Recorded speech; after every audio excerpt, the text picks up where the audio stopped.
আমি যাচ্ছি তাড়াতাড়ি। Miss you baby. তাড়াতাড়ি চলে আসো, ঠিক আছে? হ্যাঁ হ্যাঁ হ্যাঁ। আর তো দুলাভাই কি কি লাগে দেখিস, ঠিক আছে? আচ্ছা বাই। তুমি একটু গেটটা লক করে যেও।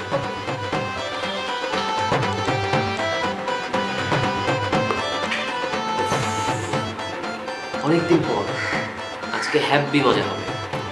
হ্যাঁ, আজকে আর কোনো বাধা নেই। আপুটা বিদায় হয়েছে। বিদায় হয়েছে মানে? ভালো হয়েছে। আজকে আমি ইচ্ছে করে অফিস বাঙ্ক করেছি, বলেছি আমি অসুস্থ, কারণ তোমাকে আমি কতদিন কাছে পাই না বলো। চলো বেডরুমে চলো। খাওয়া থেকে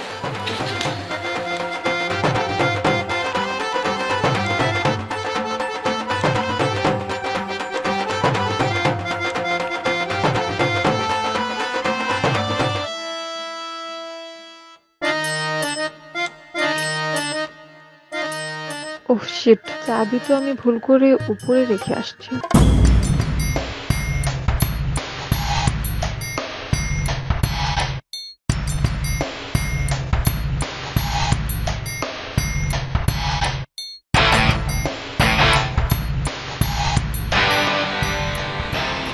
হ্যালো সৈকত,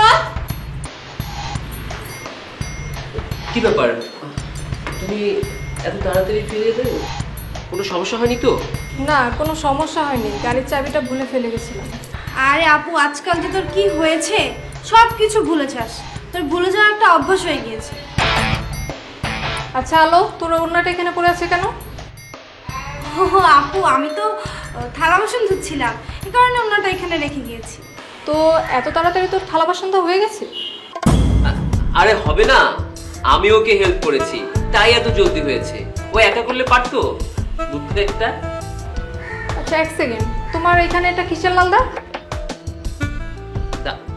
দাগ মানে? ও আচ্ছা, তুমি তো জানো আমার অ্যালার্জিক রিঅ্যাকশন হয়। ওকে যখন হেল্প করছিলাম তখন হয়তো কিছু একটা লেগেছিল, আমি ওটা চুলকেছি, ওটাই লাল হয়ে গেছে আর কি। তোমার গা থেকে কেমন লেডিস পারফিউমের ঘ্রাণ পাচ্ছি। আরে আপু, দুলাভাই তো ভুলে আমার পারফিউম ইউজ করে ফেলছে। ভুলে নয় শালিকা, আমি ইচ্ছে করেই পারফিউমটা ইউজ করেছি, দেখার জন্য কেমন লাগে। তাছাড়া আজকে তো আমি বাইরে যাচ্ছি না। আচ্ছা ঠিক আছে, তাহলে আমি যাচ্ছি। ফিরবে কখন? সন্ধ্যার মধ্যে ফিরে যাবো। আচ্ছা ঠিক আছে, সাবধানে যেও।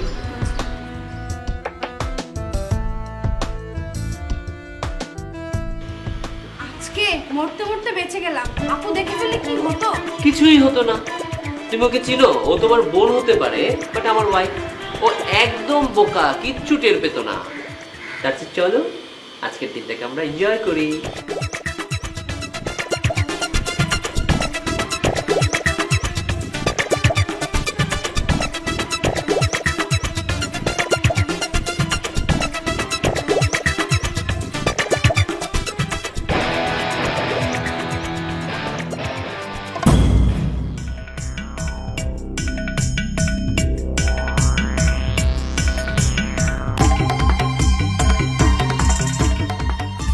সৈকত, তুমি এখান থেকে যাও প্লিজ। আপু টের পেয়ে গেলে সর্বনাশ হয়ে যাবে। আরে তোমার আপু ঘুমোচ্ছে, সে ঘুমালে সহজে ঘুমতে করবে না। আরে সোনা, বোঝার চেষ্টা করো, এত রিস্ক নেওয়ার কি দরকার? বাদ দাও না, ও টের পাবে না কিছুই। তুমি জানো প্রপার বিউটি কি?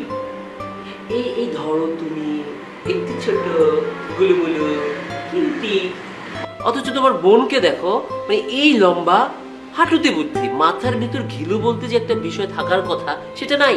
ও জানেই না যে হাজবেন্ড কি চায়, একটা ওয়াইফের কাছে হাজবেন্ডের কি চাওয়া থাকতে পারে, কিচ্ছু জানে না। অথচ তুমি দেখো আমার, তুমি এত তাড়াতাড়ি। সৈকত, আমি তোমার সাথে একজনের পরিচয় করিয়ে দিতে চাচ্ছি। ও আচ্ছা, কাকে পরিচয় করাবে? আছে একজন স্পেশাল। তাই নাকি? তো ডাকো, তোমার স্পেশাল কে আছে দেখি। সাগর, ও আমার বয়ফ্রেন্ড সাগর। আমি সিদ্ধান্ত নিয়েছি এখন থেকে আর তোমার সাথে থাকবো না। মানে আমি ব্যাপারটা বুঝতে পারলাম না। আরে আপু, কি বলছিস এসব? তোর কি মাথা ঠিক আছে?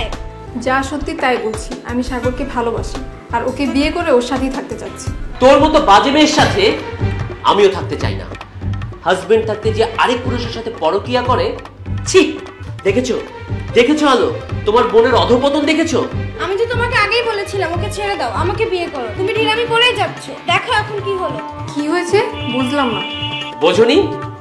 মানে হলো তুমি যদি আমাকে ভালো না বেসে এই ছেলেকে ভালোবাসতে পারো, তাহলে আমিও তোমাকে ভালো না বেসে আলোকে ভালোবাসতে পারি। তুমি যদি আমাকে ডিভোর্স দিতে পারো, তার আগে আমি তোমাকে ডিভোর্স দিব, তারপর আমি ওকে বিয়ে করব। মানে তোমাদের অ্যাফেয়ার চলতেছে? হ্যাঁ, অবশ্যই চলছে। তোমার অ্যাফেয়ার চলতে পারলে আমাদের মধ্যে কেন অ্যাফেয়ার চলতে পারবে? আমার কোনো অ্যাফেয়ার নেই কারোর সাথে, আর ইনিও আমার বয়ফ্রেন্ড না, ইনি আমার পার্সোনাল অ্যাডভোকেট। তোমাদের ব্যাপারে আমি অনেক আগেই জেনেছি, শুধু তোমাদের মুখ থেকে এই সত্যটা শোনার জন্য এই নাটকটা সাজানো। তুমি আমাদের মিথ্যে বললে? হ্যাঁ, না বললে তো তোদের মুখ থেকে এই সত্যিটা বের করতে পারতাম। আর ছি আলো, তোকে আমার বোন ভাবতে লজ্জা হয়? নিজের বোনের সংসার কেউ এইভাবে নষ্ট করতে পারে? আপু আপু আমাকে চুপ কর। আমি চাই না আব্বু আম্মু তোদের এই ব্যাপারটা জেনে কষ্ট পাক। স্যার, এই ঘরটা আমার, আপনি দয়া করে এদেরকে বের করে দিয়ে আমার ঘরটা খালি করে দিন। বের হয়ে যা তোরা এখান থেকে। মারিয়া, একটু বোঝার চেষ্টা করো, আমি তো তোমার হাজবেন্ড। বের হয়ে যেতে বলছি। প্লিজ আসুন আপনারা।